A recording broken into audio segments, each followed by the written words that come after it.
Good morning, everyone. Thank you very much indeed for joining us today. My name is Peter Navet, and I am Business Manager for ATI UK, France, and India.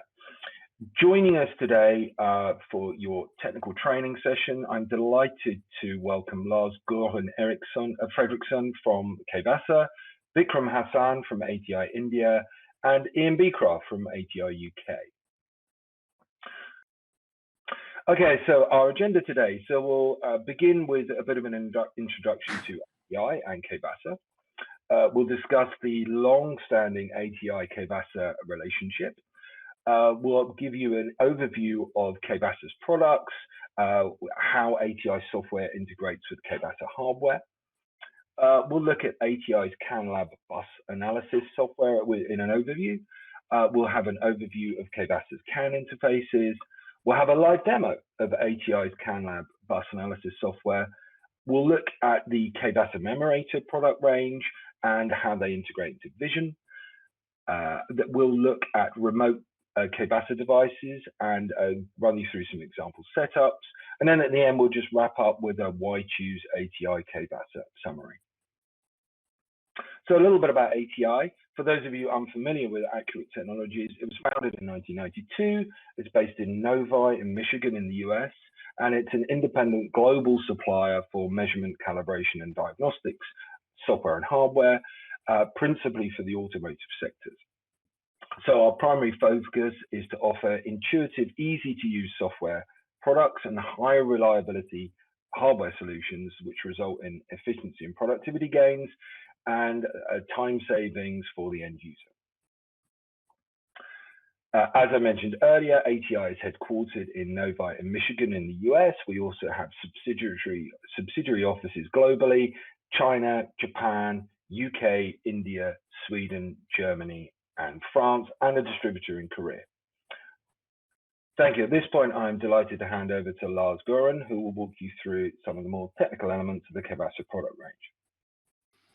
Hello everyone, my name is, as you have heard, Lars Göran Fredriksson, and I'm working for Kvaser as a field application engineer. Kvaser has, as you can see, more than 30 years of experience of CAN-related products. I wish I could say the same, but I have only 25 years of experience of sensors and survey systems. My job is to help you to find the products you need. And doing that together with ATI makes my job much more fun. Next slide, please. Kvaser has more than 60 different CAN and LIN products. Today, we will only show some of the most common products. We will mention USB-connected CAN and LIN interfaces. We will also show the interface's big brother, the Kvaser Memorator. Lastly, we will show our Ethernet-connected CAN interfaces. Kvaser is specialized in making hardware for CAN and LIN, but no interface is complete without the proper software, and that is one reason why we cooperate with ATI. I'm handing over to Ian at ATI now. Thank you very much, Lars. As you mentioned there, ATI and Kvaser have a long-standing relationship in both a sales and a technical point. So as a sales representative for Kvaser products, you can buy Kvaser products through ATI. We also sell ATI branded Kvaser products. And we also have our own range of CAN interfaces. But on the technical side, we work very closely with Kvaser to integrate Kvaser products into ATI software. ATI software portfolio contains two products in main, ATI CANLab and Vision. So CANLab is our bus analysis tool that we'll go into lots of detail today and talk about that because it gives you a low-level overview and connection of CAN and LIN buses. But we also support Vision. So Vision is our ECU calibration and data acquisition software. For connected to ECUs over CAN bus, we leverage Kvaser interfaces, and the integration into Vision is very tight. If we quickly show some screenshots of our two software products, On the left-hand side, we have a Vision project showing CAN interfaces from Kvaser. And on the right, we have CANLab, which is showing the connectivity that we support within CANLab. As you can see, ATI CAN and Kvaser CANs are highly supported, and also Kvaser and ATI LIN is also supported. And we support, to a lesser degree, some vector hardware in ATI CANLab. So today I'm going to give a small overview of ATI CANLab, how it works, why it's a great pairing for Kvaser products, and the sort of stuff that you can do with CANLab. So if you want to download CANLab, you can register for what we call our CANLab base license online. If you go to our website, create an account, you can go to support.accuratechnologies/downloads, and you can download the latest version of CANLab. From there, you'll also be able to register for the base license. And if you wish, when you upgrade, you could upgrade to the full license to get all the features of CANLab. If you want more information about how to download CANLab, maybe a 30-day trial license, you can talk to your local sales representatives of ATI. For these demonstrations and for all the slides coming up, I've been using the latest version of CANLab, which is CANLab 5.2, which is just available on our website. So CANLab is our network bus analysis tool for CAN and LIN buses. It supports a variety of CAN interfaces we mentioned, Kvasers, ATIs, CAN interfaces, and also some vector CAN interfaces. On the right here, you can see a full kind of project setup for CANLab, and we'll talk about a lot of the features shown in that screenshot coming up. So first of all, what can you do with CANLab? Well, simply you can connect to the CAN bus and you can view all the CAN traffic on there. You can also make use of software logging capabilities to log the raw CAN signals, CAN messages, sorry, or use a DBC file in conjunction with that to log CAN signals. You can also take your raw CAN messages that you've logged and replay them back onto a bus or a different bus, for example. As I mentioned previously, you can use a DBC file or a LIN database file to decode messages on the bus. We also have a feature that allows CANLab scripting, which is basically a C# style scripting language within CANLab that lets you do advanced and complex tasks on the buses. For example, you could use it to bridge two networks by having messages come in on one CAN channel and sending them out on a different CAN channel with maybe some modifications made to each message. We also, at base level, let you view bus statistics about your connected CAN bus. For example, the bus load, the number of messages sent, any error frames that appear on the bus, etc. When you first open CANLab, you're given a blank workspace. The workspace is how you set up your CANLab projects and basically acts as a hub for all of the screen objects that we'll talk about later. So on the left-hand side, we have what we call our project overview or workspace navigation panel. Down this side is where you would set up your CAN channels. You would add any files, for example, any recordings, etc. On the right-hand side, or maybe in the center, is where you would configure your screen objects. Screen objects are what we use to describe stuff that you can use to display values, for example, raw CAN messages or signals. You could display it in stuff like a scope, which is like a graphing software, or you could use angular gauges or linear gauges to display your signals. Here's an example of a fully running project within CANLab. As you can see, we're plotting two CAN signals that are decoded from raw CAN messages through a DBC file on the graph at the top. We can see a live feed of all the CAN messages on our CAN bus at the bottom. In this simple one, we're just using a CAN DBC file to decode these messages and grab the signals, and we're not doing any logging capabilities. But that'd be easy to set up within CANLab. So the first part of CANLab that you might be interested in is the channel manager. So the channel manager is where you set up and add all of your CAN channels. This is where your CAN hardware is connected. As I mentioned previously, we have support for ATI CAN and ATI Kvaser branded CAN interfaces, Kvaser CAN interfaces, limited support for vector CAN interfaces, and ATI Canary LIN, and also Kvaser LIN devices. The next section is the data source manager. This is where you can add data sources such as recordings, be that a log file of raw CAN messages or a signal-based recording. It also lets you add monitors. Monitors are kind of the window into the CAN channels. Each CAN channel would have a CAN monitor assigned with it. You can add different monitors depending on the channel. For example, you could add a J1939 monitor to get decoding of J1939 messages built in, although this requires a separate toolkit. We also have the LIN monitor for LIN buses, although these are added automatically when you add CAN channels. The CAN monitor is used because when you assign DBC files, you assign it to a monitor to decode the messages. Speaking of DBC files, the database manager. Here is where you would add all of your database files, be it a LIN database, a CAN database, so-called DBC files, and this is where you would order them.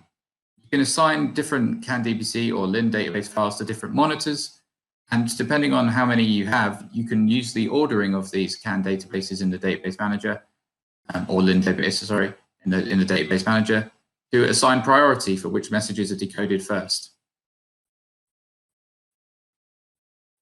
Briefly mentioned software logging. So within CANLab, we have support for software logging, for logging raw CAN messages to .asc or .text files, but also using a database file, you can log signals to our own custom format. We also support a data source conversion within CANLab, so you can convert previously recorded messages to a different format, or use the DBC file in conjunction with those messages to decode different signals. Finally, a screen overview. This is where we add our screen objects. So as we mentioned previously, screen objects is how you display your data within CANLab. So stuff like the scope, which lets you graph signals on it. CAN replay, which we'll see later, lets you replay log files. CAN send lets you send messages onto the bus. We've got the statistics that we mentioned, and CAN trace, which is your raw feed into the CAN bus, so that lets you see all the messages. Finally, we have data items, and then the two gauges I mentioned previously. Adding these to the screen manager, you can also add them to a data view. A data view is just a separate file that stores the positions and locations of these screen objects in a grid. You can then share these with your colleagues, and they can open it in their project and have the same layout as you. So now I'm going to talk about these screen objects in a bit more detail. The first one I'm going to talk about is CAN replay. This is simply that if you add recordings to your data source manager in CANLab, you can replay these recordings back into different CAN channels. You can also modify the way that these are played back. For example, you could play it back in real time and it uses the recorded timestamping to play it back at the same rate, or you could add fixed periods between the messages, in which case it will replay them back with that fixed period between. We also support looping, endless looping, so you could keep playing it back time and time again, or just one shot where you just fire it off once and then when it finishes, it stops. We also support triggering of this based on events inside CANLab, whether that be a signal reaching a certain value or a keyboard shortcut pressed. The CAN trace screen object, as I mentioned previously, is your view into the raw CAN messages inside of your CAN channels connected. In this case, we are also using a DBC file to decode the signals, and so we can see different signals underneath the message that comes in. You can have your CAN trace set up to either be fixed message, where each identifier is updated in a fixed position, or scrolling, in which case new messages as they come in are added to the bottom of the CAN trace. We can also use the CAN trace to decode messages using our XCP, CCP, or KWP decoder, in which case a comment is added to each message to show you what it does. We can also use the software filtering capabilities of CANLab to hide messages we don't want to see. And also, we can also use software highlighting to highlight certain messages based on identifier. The scope object I mentioned is our graphing solution. You can add signals decoded from a DBC file or LIN database file to the scope and have these plotted over time. Beneath the scope is the data grid, and this shows you the raw data as they come in. This can be hidden if you don't want it, or it can be useful to see any errors in your decoding of your signals. CAN send is one of the more powerful options within CANLab. It lets you send messages out onto the bus. These can be user defined, in which case you can manually type out the message, or you can use your CAN DBC file assigned to certain CAN monitors to make use of predefined messages. We'll see that later in a short demo that I'm going to do. In this case, this is very useful for debugging protocols, running certain stuff on ECUs, or for example, using OBD commands or UDS commands. You could use use the CAN send to send those out. We also have the ability to add send groups, which is a collection of messages that will be sent out at the same time with delays between each message. Again, we'll use that later in this demonstration. Finally, CANLab scripting. You can add scripts using our custom IDE built into CANLab to write them, or you can import them from text files. CANLab makes use of a C# style language and lets you use predefined events such as onMessage, which is when a message comes in at a certain identifier, or onSignal, when a signal is decoded from the DBC file.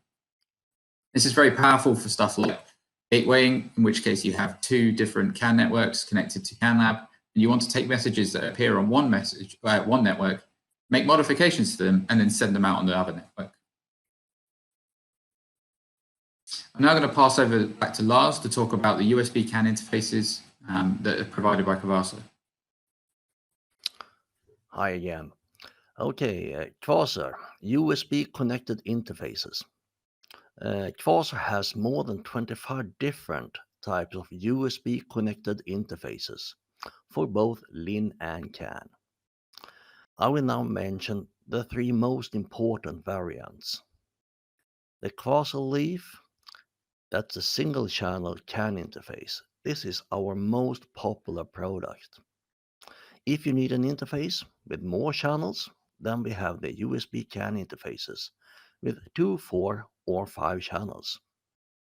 For LIN, then we do have our popular hybrid interface. It is a dual channel CAN and LIN interface. It can be a dual channel LIN, a dual channel CAN, or CAN and LIN at the same time. Next slide, please. Yeah. Okay. Sorry, I have a lag here. No. Almost all Kvaser interfaces comes in different editions. The most important editions are the Lite and the Pro edition. The Lite edition, it covers the basic needs. And the Pro editions, they have some extended features. They are a bit faster. They have some extra functions. Many of them supports CAN-FD. And as an example, the Pro versions very often have the MagiSync option. It makes it possible for multiple interfaces to synchronize their clocks. If you don't know which version to select, then please ask me or ATI and we will help you. And I'm handing over back to Ian for a demo of the products. Thank you, Lars. So I'm just going to do a short live demonstration of CANLab. I'm using a simple Pi-Innovo M220 ECU, and I'm going to connect through CANLab and send some UDS commands to get data back off this ECU. For people familiar with UDS, I'm going to be using the periodic identifier service to send the data identifiers back. And I'm going to be using a multiplex DBC file within CANLab to decode that. I'm using a USB CAN Pro device, although for this situation, a simple leaf light would have sufficed. And I've just got this connected. So I'm just going to go to the next slide and the video and demo will begin. So the first part I need to do with from my blank workspace is add my physical hardware. I'm adding a Kvaser CAN channel, and I'm going to come over to the right of the properties window that opens up. I'm going to scroll down to about halfway to select my device. I'm using my USB CAN Pro, and I want channel 1. So I select that, hover over just to make sure it's the right channel. And now I'm going to check that my data rate is correct. My ECU runs at 500 kilobits per second, which is the default, so that's okay for me, but just to double check, I'm going to select that now. You'll see over in the navigation panel that when I added a CAN channel, a CAN monitor was just added, and that's associated to that CAN channel. So now I'm going to add a DBC file. I'm going to come down to my database monitor, and I'm going to add my multiplex DBC file that I created previously. I'm going to come over and make sure that the device is assigned to the correct device. In this case, there's only one CAN monitor, so all devices is fine because it means it's assigned to my CAN monitor. So now that I have that done, I'm going to come down to my screen manager and I'm going to add myself a CAN send screen object because I want to send messages to my ECU. Within the CAN send, I'm going to add 3 messages. One is to set my ECU into extended diagnostics, One of it's to start the DACing and one of it's to stop the DACing. I'm also going to add a send group so that I can have all 3 messages send out one after the other with delays in between. So I'm going to come down and make sure my transmit device is set to CAN monitor. That lets me access my DBC file defined messages, and you can see that I can select the message name to be my UDS service message. If I have it left as CAN channel, it won't let me select these messages. So I come down and I'm going to do the same thing for all 3 messages. I'm just going to set them to my UDS service message. Now I'm going to come and expand this out and have access to the signals of my message predefined. The first one is going to be extended diagnostics, which is length 10, service 10, length 2, sorry, service 10, and subfunction 3. This is extended diagnostics for people familiar. You can see that that's populated in the data of the message. My next message is going to be length 4, service 2A, and it's going to be subfunction 1. Now I'm going to add some raw bytes to this message by coming over to the data bit and just changing these bytes here. People familiar, this is periodic identifier messages on UDS, and this is basically me setting the data identifiers I want to DAC. The next is the stop message. So again, it's going to be service 2A, length 2, and subfunction is going to be 4 this time, which is going to be stop. So now all I want to do is add all my 3 messages to the CAN send group. So if I right click on the message, you'll see that I have move message to group. I'm going to move all of these to there. What you'll see is I have to select each message individually and then move it to the group. Once I have all of these messages moved to the group, I can expand my send group on the top, and we'll see that all 3 messages are added. But I'm not sure which message is which. This is because by default, the columns didn't let me see that. So I'm just going to add a quick comment to each message so I know which each one does. So the first one is extended diagnostics, second one is start DAC, and the third one is stop DAC. So now that I can see that all added at the top. Now I'm just going to mess with my delays. So I want extended diagnostics to fire out first. I'm going to leave that at 0. I want start DAC to finish second. So I'm going to send that out at 40 milliseconds. My third message I want to send out after 20 seconds. So 20,000 milliseconds. Now I'm going to come down and just configure some screen objects to display my data. So I'm going to add a CAN trace and I'm going to add a scope. On the scope, I'm going to hide the data grid that we talked about previously. And I'm just going to add my 2 signals from my DBC file. In this case, it's a sine wave and a step counter that we'll see as we get that from the ECU. I'm going to right click on my graph and I'm going to normalize the graph because these 2 values that I'm going to DAC have completely different scales and I want them to appear at the same resolution. I'm now going to bring my CAN trace to the bottom, modifying my UI, and I'm going to change my CAN set to fix display, my CAN trace, sorry, to fix display, which means that each message that comes in on the same identifier will appear at the same point. I'm then just going to come up to my CAN send group and change the trigger to start of measurement. That means that when I go online in CANLab, connect to the bus, it will fire those messages out. So you can see that it fired those messages out as I went online in CANLab. You can see the start periodic identifier message that was sent out, and you can see the signals coming in and being decoded and being applied to the graph at the top. As we come up to 20 seconds, you can see that my stop message is sent out and the data stops being DAC'd. You'll see that no more signals is appearing on the graph, and that if I come down to my CAN trace, you'll see the final message sent out after 20 seconds, which is our stop DAC, subfunction 4, basically. So that was a short demonstration on using CANLab. If you have any questions, feel free to ask me about those at the end. We can also provide support if you want to do something similar. I'm just going to move on now. So we mentioned previously that we could use software logging within CANLab, and we could have done that with our project then to log all the raw messages to a DBC, to a recording file, sorry. But if we didn't want to use software logging, if we wanted to use hardware logging, that's where Kvaser come back in. Kvaser has a set of products, their Memorator range, that let our logging on the hardware level. So I'm going to now pass back over to Lars to talk a bit about the Kvaser Memorators and how those can help you log your CAN projects.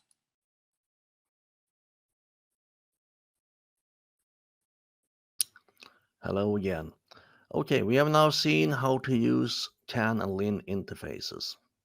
We're now going to talk a little bit about Memorators, or what some call loggers. The Kvaser Memorators are standalone CAN data logging devices.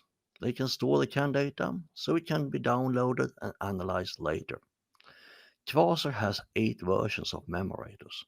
Today we will show the two most common versions, the Memorator Lite and the Memorator Pro 5-channel. Next slide, please.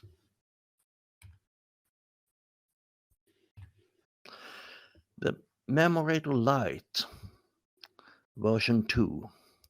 This is a very simple unit to use. You plug it into your CAN bus and it will start logging the data. When needed, you unplug it and download the data to your computer for further analysis. This is typical unit that we call plug and forget until you need the data. Next slide, please. The Kvaser Memorator Pro. On the picture here, you can see the 5-channel version. We also have a dual-channel version. With the Memorator Pro, you are able to set up the unit so it loads the specific data that you are interested of. It has triggers, event filters, and can set advanced CAN parameters. Of course, it also supports CAN FD. It loads data to a replaceable SD card. We deliver cards up to 64 GB in size, and it is possible to use larger cards when needed. Most important, the Memorator Pro is also a CAN interface. You can use it as a CAN logger or as a CAN interface. And now Ian will show a little bit how to set up the Memorator. Thank you, Lars. I'm just going to quickly talk a little bit about the differences between the two. So when you load up the Kvaser configuration software for your Memorator, you can see that these are the two screenshots you'll see depending on which version of the Memorator you purchase. So you can see that the Memorator Lite, obviously being the simpler unit, has a lot less configuration options. As Lars mentioned, this is kind of seen as a fit and forget unit. So it's set up to log automatically the raw CAN messages and has a 1 GB recycle buffer that will delete older logs and messages when it reaches its limit. With the Memorator Pro, you obviously have a lot more in the way of configuration options. You can load DBC files directly onto the device to decode signals and record those to MDF or similar logging formats. You can also use the Memorator Pro to set up triggers. Maybe you only want to start logging when a certain value is reached on your CAN bus. That is possible with the Memorator Pro, but not with the Lite. So if we talk a bit more about the differences, you can see there's quite a lot of differences in support. You can expand the storage of the Memorator Pro, which you can't do with the Lite. You can also log, as I mentioned, signals using a DBC file, which is decoded. And you can also run scripts on something like the Memorator Pro, which you can't do with the Memorator Lite. That being said, with the Memorator Lite in conjunction with CANLab, some of these missing gaps can be filled in, although not all of them. So let's talk a little bit about log file integration. So you've recorded your data. Now what can you do with it? Well, ATI software is able to support you in that regard. Depending on what format you've recorded your data in, if you've recorded signal data into MDF or similar, or if you've just recorded raw CAN messages in .asc, .text, for example, we have different solutions for you. Log files that contain signals can be loaded into Vision or Vision Data Analyzer and can be used, and our powerful post-processing tools can be used to analyze the data. Raw CAN messages can be loaded into both ATI CANLab or Vision and replayed onto the CAN bus. Using this software, you could also then use a DBC file to decode signals and then record those out for further analysis. Here's an example of signal files loaded into, on the left, I've got Vision Data Analyzer, and on the right, I have Vision itself. These files are loaded and these signals are able to be plotted. They're able to be analyzed. You can have calculated channels, which you can add formulas on top of the channels.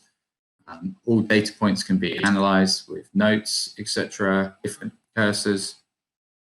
You can also use Vision or Vision Data Analyzer to shrink down certain sections of your files if you've recorded a wide range of signals and you only want to focus on a little bit. And then also Vision and Vision Data Analyzer can be used to convert those files into different formats. If you've recorded raw data, raw CAN message data into .asc or .text files, as mentioned previously, we can use the replay features of both CANLab or Vision in order to replay that onto the CAN bus. This can be combined with the other features of ATI software in order to unlock advanced features that you might not have thought of. For example, you can replay a log file back and use CANLab scripting to fire off script events based on this log file. Or you could use, for example, Vision to replay a log file back, use a DBC to decode it and record that signals back to MDF or .rec file.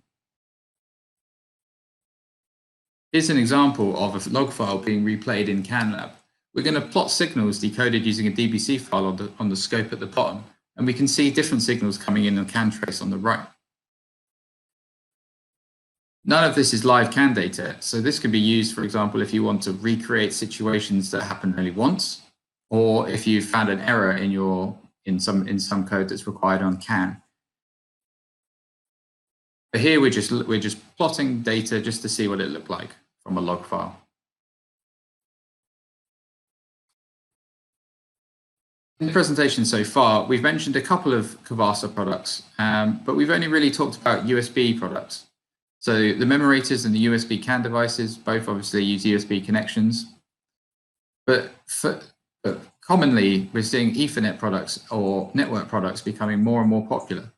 Therefore, we'd like to talk a little bit about Kvaser remote products, which make use of this technology.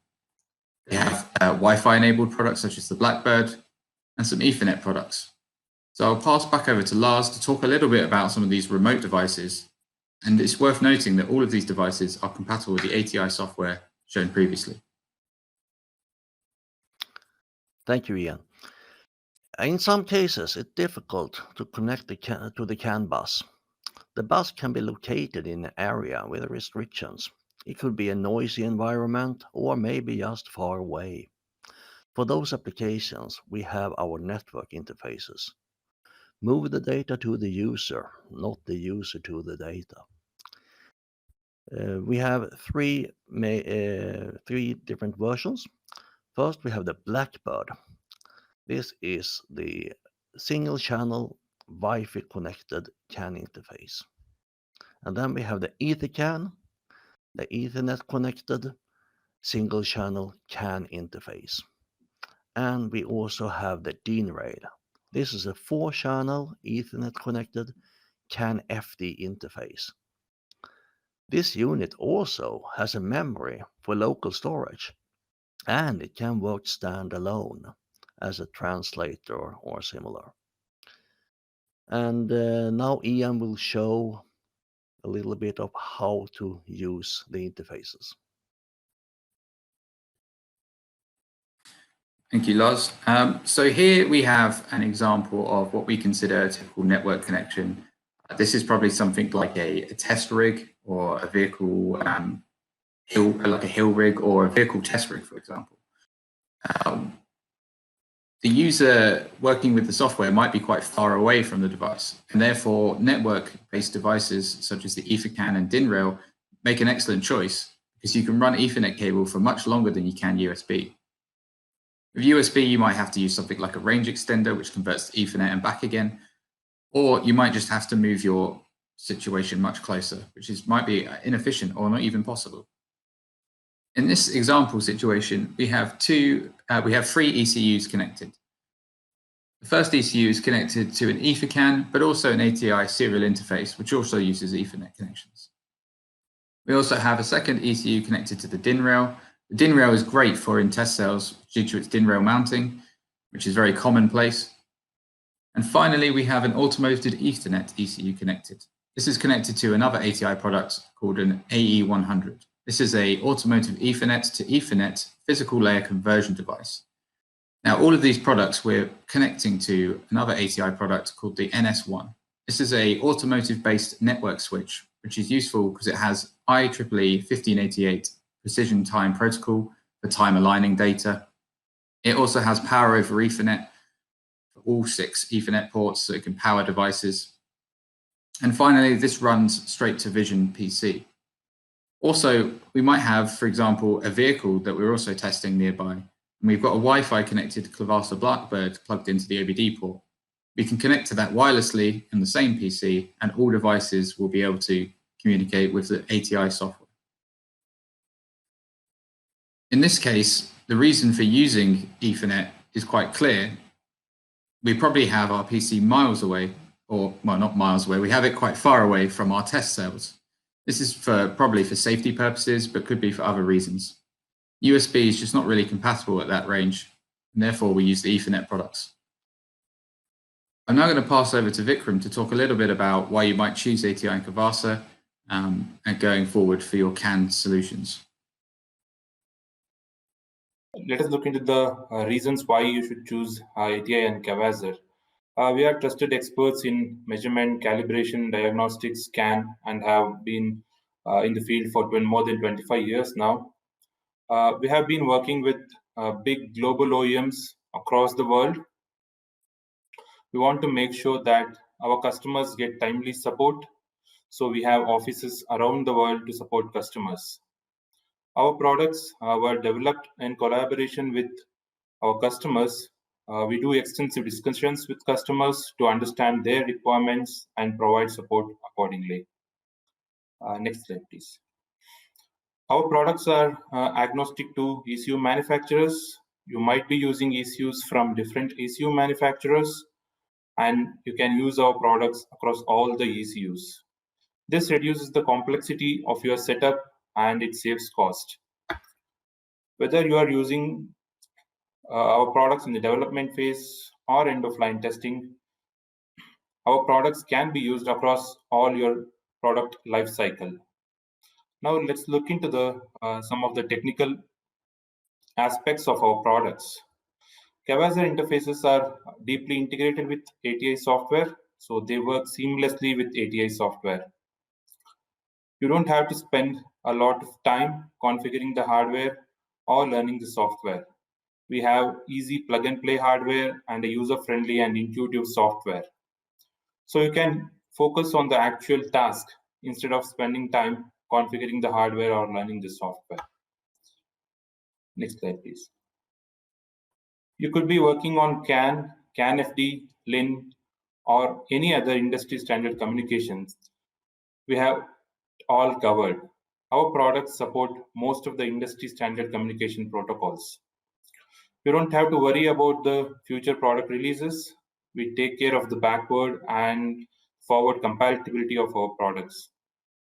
Last but not the least, our products are cost-effective solutions. It is not only the cost of the individual products, but as our products are agnostic to the ECU manufacturers and can be used from development phase till the end-of-line testing, you save a lot of costs that you might have to incur otherwise in setting up different test setups. So there you have it.